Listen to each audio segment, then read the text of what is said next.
நம்ம வீட்டில் அடிக்கடி பள்ளி கத்துற சத்தத்தை கேட்டு பயந்துருப்போம். ஒருத்தரும் ஒரு அர்த்தங்களும் சொல்லியிருப்பாங்க. ஆனால் புராணங்கள்லையும் ஆன்மீக நம்பிக்கைகள்லையும் பள்ளி கத்துறதுக்கு நிறைய அர்த்தங்கள் இருக்கு. பல்லி ஒரு முறை கத்துனா கஷ்டங்களும் துன்பங்களும் ஏற்படும்னு சொல்லப்படுது.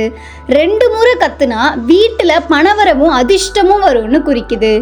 3 முறை கத்துனா மரண ஆபத்து அல்லது மிகப்பெரிய ஒரு ஆபத்து வரப்போகுது அப்படிங்கிறத எச்சரிக்கை விதமா இருக்குது. 4 முறை கத்துனா சௌபாக்கியம் உண்டாகும், அதாவது எல்லா தரப்பிலும் உங்களுக்கு செல்வ வளம் அதிகரிக்கும். 5 முறை கத்தினால் உறவினர்கள் அல்லது பிடித்தவர்கள் வீட்டுக்கு வரப்போகிறார்கள் அப்படிங்கிற ஒரு அர்த்தத்தை குறிக்கும். 6 முறை கத்துனா தீங்கு அல்லது மற்றவர்களால் உங்களுக்கு ஒரு பாதிப்பு ஏற்பட போகுது அப்படிங்கிறத குறிக்கும். 7 முறை அல்லது அதற்கு மேலே கத்துனா உங்களுடைய நல்ல எண்ணங்கள் நிறைவேறும், நல்ல பலன்களும் கிடைக்கும். இப்படி பள்ளி கத்துற எண்ணிக்கைக்கு பலவிதமான நம்பிக்கைகள் சொல்லப்பட்டாலும் இவை எல்லாமே தலைமுறையா வந்துள்ள ஒரு பாரம்பரிய நம்பிக்கை. இது போன்ற ஆன்மீக ரீதியான தகவல்களை தெரிந்து கொள்ள பக்திஃபை சேனலுடன் இணைந்திருங்கள்.